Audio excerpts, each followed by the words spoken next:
Welcome to the Fit 15 podcast show, where you'll find health and fitness inspiration, motivation, and information shared in 15-minute episodes. Tune in while getting a move on to make leading and enjoying the benefits of a healthy lifestyle almost too easy. It's the Fit 15. And now your host, Catherine Basu. Thanks for tuning into the podcast. I'm your host, Catherine Basu, and today's episode is the last interview I have planned for the mini-series I've been running here on the Fit 15 in honor of the 1-year anniversary of my book being published. If you are new to the series, new to the podcast, the book I published is called Superwomen Secrets Revealed. Successful women talk about fitting and fitness and dare you to join them.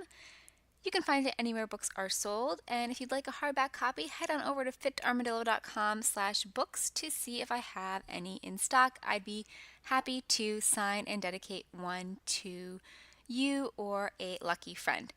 So without further ado, I want to introduce today's guest to you. My guest today is Wynne Charles. Born with cerebral palsy, Wynne Charles has defied the odds by becoming an author. Her memoir, I, Wynne, is an amazing story of how she remembers her life through the years of having a condition called CP. As a competitor in the Kona Ironman triathlon, CEO of her own jewelry design company, and motivational speaker, Wynne Charles truly is an inspiration to many.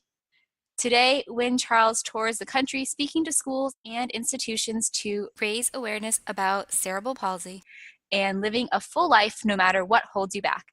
Without further ado, I want to really welcome Wynne to the interview. Thanks for joining me today, Wynne. Well, thank you for having me and launch of this podcast. I know it's been a long time coming, but I first Thank you. wanted to say I met Catherine about 4 years ago now. And it's been a while, yeah. She let me use my writing skills to contribute on a book that I have that now it's collecting dust. I know exactly where it is too. I should sit down and read the chapter because I need to read my own chapter. I need to read the book. And so, yeah, if you guys want to go check that out, you're more than welcome to it. I mean, Catherine She moved from Houston to California in the process of, after publishing this book, I should say. And she failed to tell you guys that I have a podcast too, that she's been on twice, Ask Wynne. It was formerly known as Butterflies of Wisdom when she was on it, but it's now Ask Wynne, and it can be found in iTunes and Stitcher and all those good places. Yeah, no, I was going to say, Wynne, it's funny that you were mentioning how the podcast is a long time coming, and a lot of it has, to be honest, been inspired by you. You kept asking me when I was going to launch a podcast, and I was like, I don't know. And then here I am finally doing it, and you told me in your email, which maybe we can talk about this too, that you are thinking about publishing another book. So we have to hear about that. Well, I am working on 2 books right now. Oh, wow. 2 books actually right now, along with my degree program. And my book may get picked up by an agent. We'll see what happens on that. May, because agents are picky. And so that's why I put May in the front of everything. But when it does, I will let you guys know. And so I will / maybe a New York Times bestselling author before we know it here. And that is the ultimate dream of mine. Sure. And so basically why I wanted people to understand your story and understand what you do, Catherine, is basically you have inspired me to up my fitness level here. And so right now I gave up sugar at around the time of my 30th birthday. My body started revolting on me. Let's just put it that way. And I thought I was going to have to check myself into a hospital 4 hours away from me because basically I don't trust medical care up here. But it turns out my body didn't like sugar. So, yeah, I gave a figure around my 30th birthday, and then I never looked back. See, well, yeah, it's good. It can be hard to find out what our bodies really want, but once you do, it's good to go forward with that knowledge and try to make it happy, I guess, right? So it can work well with us and let us do what we want to do in life. Exactly. So when you actually in your bio you shared the one book, but how many books have you actually published now? I'm losing track. 8. Wow. Okay. 8, and so this would be my 10th and 11th book I'm working on. Wow, that's impressive. So how do you fit fitness into your schedule of being an author, doing your jewelry? Are you still teaching at all? I am still teaching, and my jewelry has been put on the side actually after I was a self-taught digital artist, and I was turning my own into jewelry, bags, and everything else. But since trying to get my degree in fashion journalism, I have put that all to the side. But I am still teaching. I'm slowly but surely walking away from teaching so I can put myself on a bigger platform and then teach people about cerebral palsy through my books.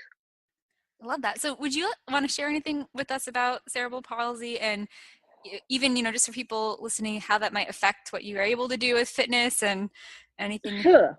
Yeah. I am lucky that the only part of that really drives me absolutely bananas is my bad back and my bad knee.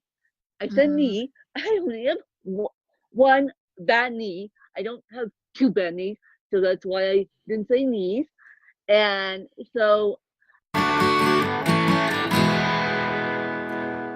if you are joining us and only have 15 minutes, that sound is your halfway point reminder. Turn around now to get back to your destination.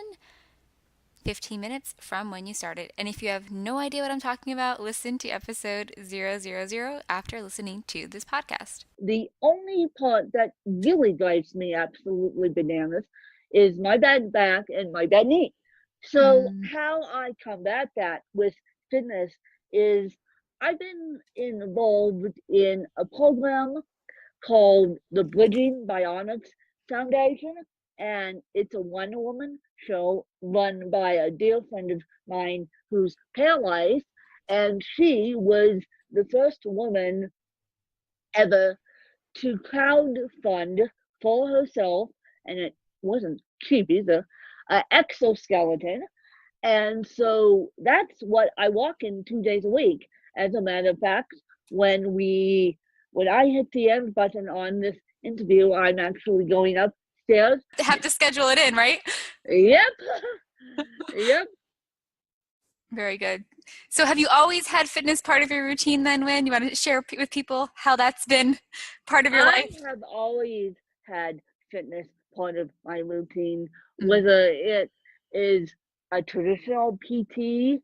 I was receiving physical therapy day one in Children's Hospital, basically back in '87, and I was lucky enough to get diagnosed with cerebral palsy either the 22nd, which is my birthday, or the 23rd of June, 1987. They haven't told me my exact diagnosis date. Probably the 22nd.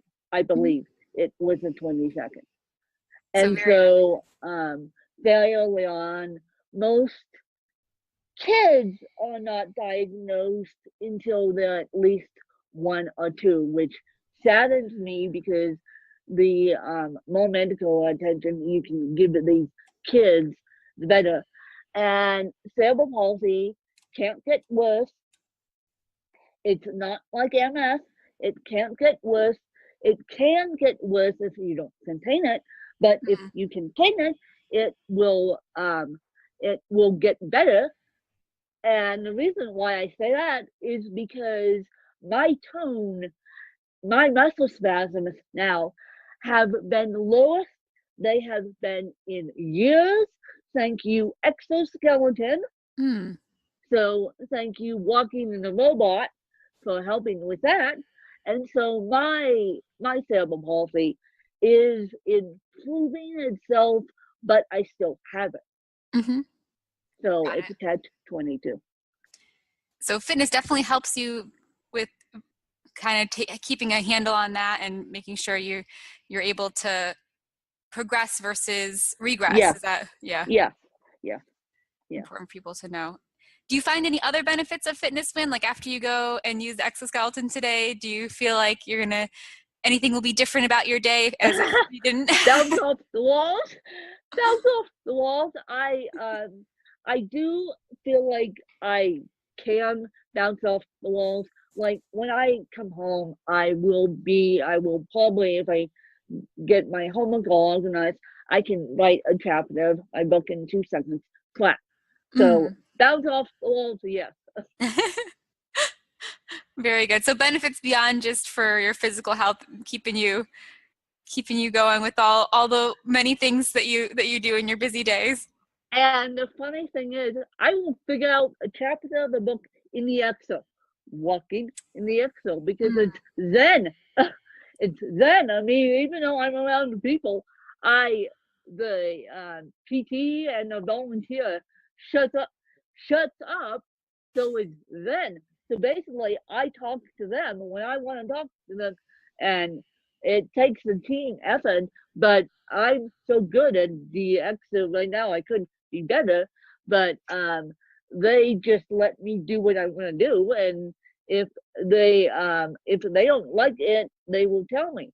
And that helps you kind of come up with your creative ideas while you're moving. Yeah, creative ideas in the exo. There we go. Very cool. So I know you have so much inspiration and insights to share with listeners, but do you have a motto that you live by, Win, that helps you as you're going through and working on all these things? Well, if you ever heard of the song "Get Up, Stand Up" by Ziggy Marley, by Bob Marley, sorry, not Ziggy Marley, and that has been my theme song for all my life, and that one line has been my motto all my life. So basically, yeah, that's my motto. I love that. Any added inspiration for the listeners that maybe is not related to fitness or something that you want them to make sure they know from our time together? Go listen to my books, but please go listen to my books while you're on the treadmill or the elliptical. I don't want you sitting around listening to my books. I love that. I didn't listen to I Comma Win, but I actually walked, and I had it on my iPad because I didn't have a Kindle then when I was reading it. So because it was a good way for me to just be able to have some time to get moving during my day, and just walk, or that's why I put these books on Kindle, so you can kind of walk and listen to it. Or I mean, now it's on audio tape. You Catherine need to go buy it and listen to it again. Yeah, no, well, you know what? So Win, I don't know if you know this, but the reason or the way I've designed the podcast, I'm trying to keep episodes around 15 minutes. If not, that's okay. But I want to get people up and moving, even for that small amount of time during their day. That's kind of what I want to inspire them to do. So that's a perfect fit. So if we have short episodes, they can go and listen to part of your book for the other 15 minutes to get those 30 minutes in, and it'll be set. To get the 30 minutes of walking. Well, that's good.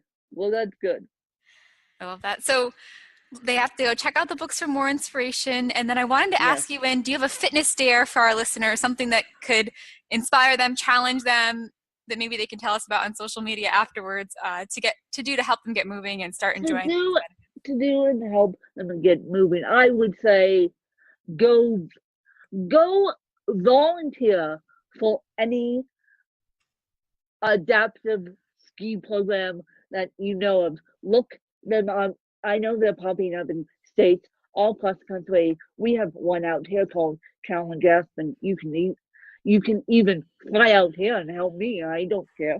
And so, but Yep. that does require a plane ticket. And so, Google adaptive skiing in your Googles here, and Google the Bridging Bionics Foundation. We're always looking for donations, and even though our volunteers are locally based, we're still looking for donations. And Amanda Boxtel, which you should contact and have on your podcast, she's a really athletic person considering she's paralyzed too, and I'll give you her email address. Sure. And so she has a really interesting story, which I'll get into briefly. She was the captain of her dance team in Australia. She crossed her skis in 1992, moved out here in 1992, here being Aspen, Colorado, was teaching herself how to ski, cross the skis, did a head first flip, broke his spine, and now is learning how to move again because of the exoskeleton. Wow. Wow. Yeah, yeah. That's crazy. So trying to get them to learn more about that and volunteer. And are Yeah. there any programs, so for people that live in cooler area or warmer areas, any similar programs that we might want to look into if we don't have Uh, snow nearby?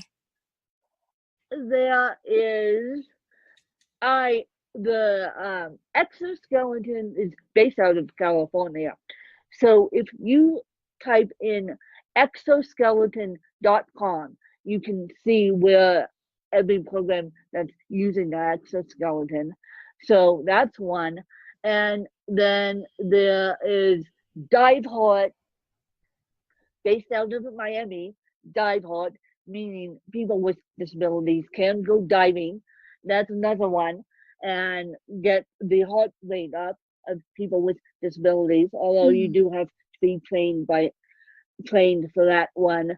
And along with the Bridging Bionics Foundation, and along with using the EXO, you do have to be trained to use the EXO as a volunteer or as a PT. Got it. So No, so and as a volunteer, what would we be helping out with? you, as a volunteer, you would be helping out with making sure the patient doesn't fall over, Okay. because I am Very important. the very important, very important, because I am the first woman in America to be walking in the exoskeleton who has cerebral palsy, Oh who's wow. not paralyzed. So basically, what the exo is meant for is paralyzed people who can't Okay. move their legs at all. So that's why I say you be helping people not fall over. Yeah, yeah. No, that's good in helping them get moving. I love that. It's a unique challenge, but definitely a good way to be able to give back. Yeah. And yeah, I love So that. go look up exoskeleton, or go look up adaptive ski programs. And I know for your listeners in New York, I know there's an adaptive ski program, because funny enough, I heard about it on MSNBC because Stephanie Will goes up and volunteers. So there's a heavy knowing journalist that goes up and volunteers. Oh wow. So Yeah. ski adaptive programs are popping up around the country, and the exoskeleton is getting better known around the country. Very cool. Well, Win, I really appreciate you spending the time with us to share more about what you're up to and give us some inspiration. I know we have all your links, but anything special that people should check out or you want to remind them of before we Go say goodbye? type in to Amazon, pause this podcast, people. Go type in on Amazon, or ask Amazon the in the tube. I won't say the word because I'll set everyone's Amazon in the tube off, and then they'll Right. kill me. So Go ask Amazon in the tube. You know exactly who I'm talking about. To order, I come on win for you guys. Love it. I read it. Like I said, walking on the treadmill, definitely inspirational. Yes. And Wynn, thank you so much for being here. Like I said, you've been a real inspiration to me getting my podcast launched. You kept, every time we had, as you mentioned, we had the 2 episodes together on your podcast, but every time you told me I need to start one. And finally I got it done. So I appreciate you for your inspiration and trying to get me going. So thank you for that. Well, you're welcome. You're welcome. And I want to do it again. Maybe every single year we'll do this, and I want to have you coming back on my podcast. And by the way, you guys can go listen to my podcast, Ask Win, on every platform known to man, even the Android platform. So I try to make you people happy on Android. I love it. I know I'm learning. I'm in that learning stage still with the podcast. I'm trying to get it out there in all the platforms. Well, I can help you guys with that too. Just contact me and put aspenwin@gmail.com in the show notes, and just put in the subject Catherine podcast for you, and I can assist wherever you need. And that goes out to all your listeners too. Well, thank you, Wynn, and we'll let you get out to get your workout in. That's definitely important. Yep. Well, thank you. Thanks, Wynn. Thanks for listening to the Fit 15. For show notes and more, visit fitarmadillo.com/podcast. See you next time.